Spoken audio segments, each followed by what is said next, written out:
Odi meng moi te kalamilo ni mita moi o ka chai lai di o ka clear ning thai lang I piar moi o nui moi te lan che ila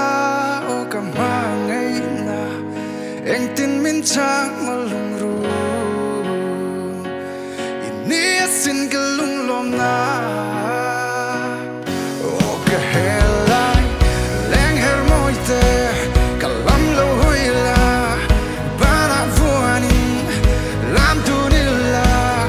sir kan sonam tu dang rengai lo te o ka chai lai hey chet moite kalam lo hoila bana vuani lam tu nila sir kan sonang tu dang rengai lo te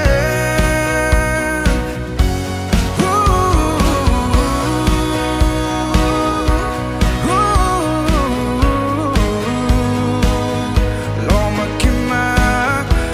makima o mangai dilen moi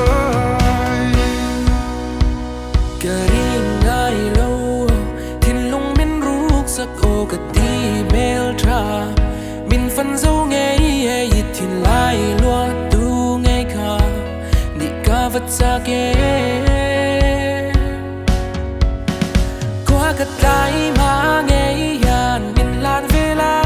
ôi mà ngày na lên tăng tan giống gặp hello che in nia xin cả lung lom na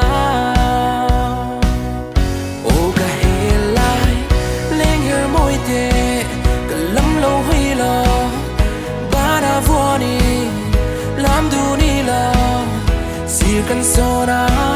tu dang rengai lo te o ka chai lai pe che moi te kalam lo hoi la bara vuani lam du ni la sir kan sona tu dang rengai lo te